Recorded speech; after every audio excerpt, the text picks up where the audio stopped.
દ્વારકાના ભાળવડ પંથકમાં હવે વળતું 2 ડેમના પાણીનું સંકટ।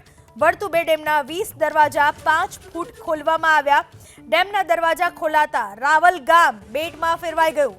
રાવલ ગામમાં ફસાયેલા લોકોનું બોટથી રેસ્ક્યુ કરવામાં આવ્યું। આ રસ્તાઓ એવા છે કે જ્યાં દ્વિચક્રી અને 4 વ્હીલર વાહનોની અવરજવર રહેતી હોય છે, જ્યાં પેટ્રોલ ભરાવીને લોકો વાહન હંકારતા હોય છે, પણ અત્યારની સ્થિતિ એ છે કે આ રાવલ ગામમાં બોટ ચલાવવી પડી રહી છે।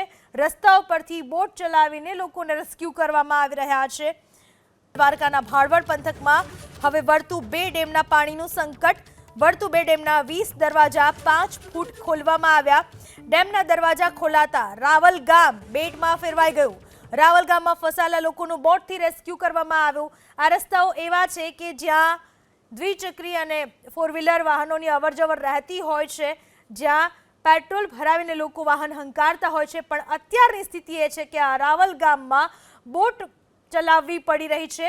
રસ્તાઓ પરથી બોટ ચલાવીને લોકોને રેસ્ક્યુ કરવામાં આવી રહ્યા છે।